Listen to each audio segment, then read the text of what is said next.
Hello friends, my name is Rahul Pipalia and I am taking your physics today. Clear? आपका सबसे first आज lecture है physics का और चैप्टर फर्स्ट के बारे में हम डिस्कस करने वाले हैं। चैप्टर फर्स्ट का मेरा नाम है फिजिकल वर्ल्ड। क्या है फर्स्ट चैप्टर का नाम? Physical world. क्लियर?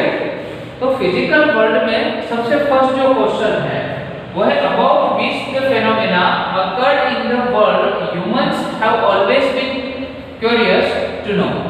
ठीक है, ह्यूमन जो बीइंग है वो कौन कौन सी ऐसी जो चीजें हैं उसके बारे में बहुत ही उसमें क्यूरियोसिटी होती है। ठीक है, वो जानने की उसमें इच्छा होती है।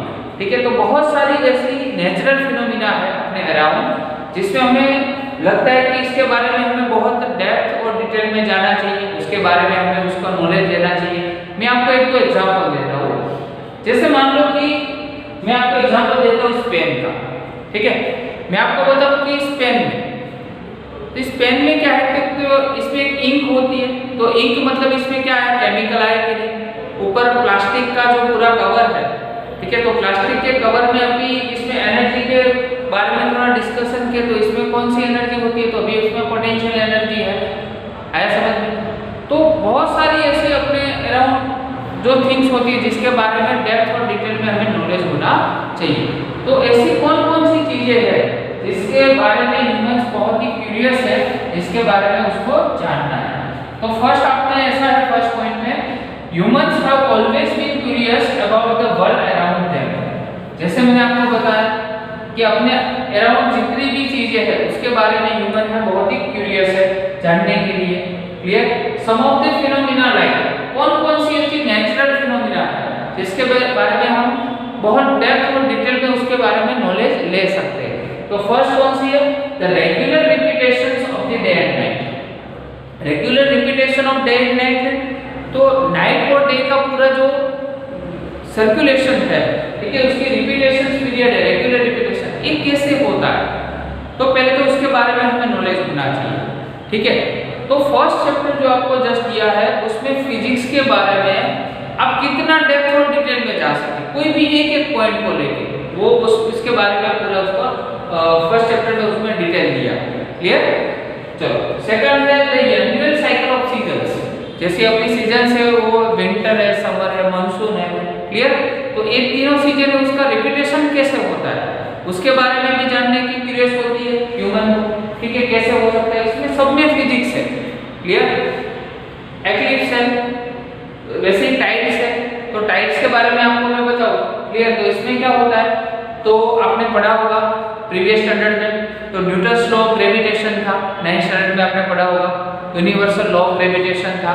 उसमें न्यूटन्स लॉ ऑफ ग्रेविटेशन में ऐसा बोला गया था कि the gravitational force between the earth and the moon which results tides. ठीक है, उसकी वजह से उसमें क्या होता है, टाइड्स क्रिएट होते हैं, द वोल्केनोस होते हैं। ठीक है, उसमें भी फिजिक्स है क्योंकि उसमें बहुत सारी एनर्जी जनरेट होती है। फिर लाइट एनर्जी होती है, हीट एनर्जी उसमें जनरेट होती है, तो उसमें भी फिजिक्स है अपना। रेनबो, रेनबो के बारे में तो आप जानते हो बिकॉज उसमें क्या होता है कि डिफरेंट डिफरेंट कलर जनरेट होते हैं, 7 कलर जनरेट होते हैं। क्लियर?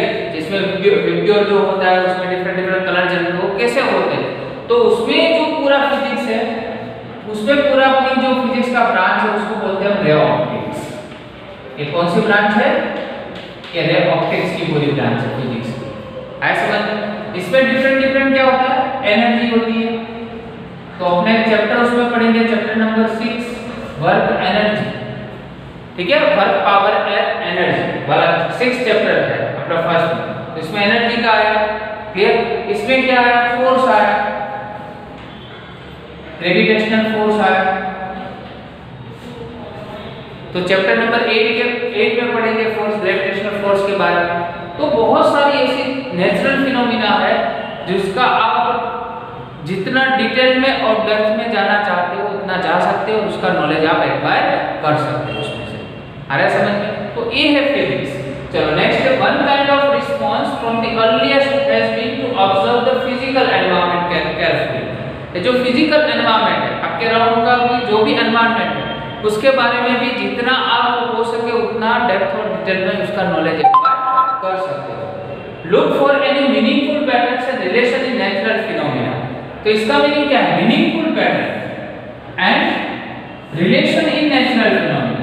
इसका मीनिंग क्या हुआ? देखो, कोई भी चीज का अगर आप रिसर्च करते हो, कोई भी नेचुरल फिनोमेना आपके अराउंड भी जो भी अगर हो रही है उसके बारे में अगर आप रिसर्च करते हो तो उसका कोई मीनिंगफुल पैटर्न होना चाहिए। जैसे मैं आपको एक बताऊं कि मान लो एक ऑब्जेक्ट है, यहाँ पे क्या ऑब्जेक्ट, ये ऑब्जेक्ट सर्टेन टाइम के बाद इस प्लेस पे आया, ठीक है, ए प्लेस पे था, उसके बाद बी प्लेस पे आया। क्लियर? चलो, तो इसमें क्या हुआ? तो एक तो डिस्टेंस की बात हुई, डिस्टेंस की बात हुई और साथ में टाइम तो चलता ही है कि नहीं। तो दो क्वांटिटी, मीनिंगफुल क्वांटिटी आई। तो मीनिंगफुल ये दोनों जो क्वांटिटी है, डिस्टेंस और टाइम, ये दोनों को जैसे आपने मर्ज किया कि न्यू क्वांटिटी मर्ज हुई, न्यू क्वांटिटी का नाम है स्पीड। तो speed is equal to total distance covered by any object divide by time. है समझ में? तो उसमें दो मीनिंग्स आते हैं। देखो, मीनिंगफुल पैटर्न भी बन गई, एक पूरा फॉर्मूला बन गया, कौन सा? स्पीड का। So the new physical quantity has been arrived, it is speed. What is it? Is the ratio of the distance to the time. ठीक है, और रिलेशन भी आया। देखो, रिलेशन आया कि क्या रिलेशन आया? तो डिस्टेंस और टाइम का जब रेशियो हमने लिया तो हमें क्या मिला? न्यू क्वांटिटी अराइज हुई, स्पीड। तो कोई भी नेचुरल फिनोमिनन का अगर आप क्या कर रहे हो, स्टडी कर रहे हो, तो स्टडी का कुछ सर्टेन पैटर्न होना चाहिए, उसका कोई रिलेशन होना चाहिए। जैसे अल्बर्ट आइंस्टाइन ने बताया, क्या रिलेशन बताया था? E is equal to mc square. E is equal to mc square क्या था? मीनिंगफुल पैटर्न थी और उसका रिलेशन भी था। रिलेशन तो हो गया, इसमें ऐसा था कि टोटल जो एनर्जी होती है वर्ल्ड की, वो किससे इक्वल होती है? Mass of any object and the speed of light. और स्पीड ऑफ लाइट उसने कितना बनाया था? 3 × 10⁸ मीटर पर सेकंड।